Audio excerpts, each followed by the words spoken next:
दोस्तों, आपका स्वागत है मेरे हॉरर स्टोरी चैनल पर। यहाँ हम आपको हर हफ्ते एक डरावनी कहानी सुनाते हैं जो आपकी मन में डर पैदा कर देगी।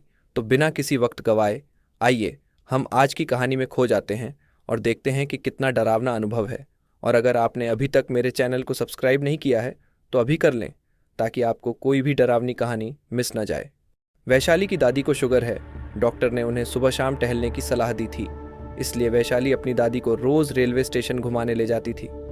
वैसे तो हरिपुर गांव का रेलवे स्टेशन खाली हुआ करता था, लेकिन एक दिन वैशाली और उसकी दादी ने रेलवे स्टेशन पर काफ़ी चहल पहल देखी और तभी स्टेशन पर खड़ी कुछ महिलाओं ने दोनों को बुला लिया। दादी, माँ देखो, वो औरतें हमें बुला रही हैं, उनसे कुछ बात कर लेते हैं, थोड़ा टाइम बीत जाएगा। इधर वैशाली के माता पिता दीनदयाल दोनों का इंतजार कर रहे थे। दीनदयाल माँ और वैशाली कहाँ रह गए? माँ, मुझे चिंता हो रही है, तुम देखने जाओ। दीनदयाल वैशाली और उसकी माँ को देखने जाता है। तभी वह दोनों को रेलवे ट्रैक पर सिर पर चोट के निशान के साथ लेटा हुआ देखता है। सपना अपने पति रमेश के साथ आज पहली बार अपने भाई दीनदयाल के नए घर हरिपुर जा रहे थे। सपना, जल्दी चलो, एक ही ट्रेन हरिपुर जाती है और वह भी छूट गई तो हम वहाँ नहीं पहुँच पाएंगे। रमेश, हाँ अभी तैयार हुआ, खाना खा लेता हूँ, फिर चलते हैं ट्रेन। सपना और रमेश को हरिपुर स्टेशन पर रात के 11 बजे छोड़ती है। तभी डरावने चेहरे वाला एक अजीब सा बूढ़ा उसके पास चाय लेकर आता है और चाय मांगता है। सपना चाय के लिए मना कर देती है और दोनों कुछ आगे बढ़ जाते हैं। अब एक महिला उनके पास आती है। महिला के चेहरे पर चोट के निशान हैं और पैर उल्टे थे। सपना और रमेश उसे देखते ही तेजी से दौड़ने लगते हैं। सपना और रमेश स्टेशन के बाहर जाते हैं।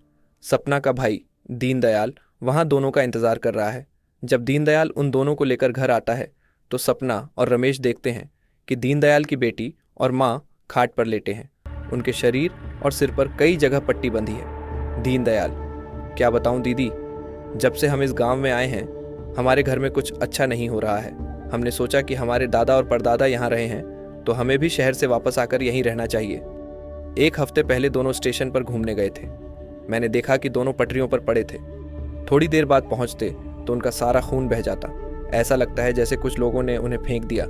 मुझे समझ नहीं आ रहा है हमारा दुश्मन कौन हो सकता है। सपना, उस स्टेशन पर हमारे साथ भी कुछ अजीब घटना घटी थी।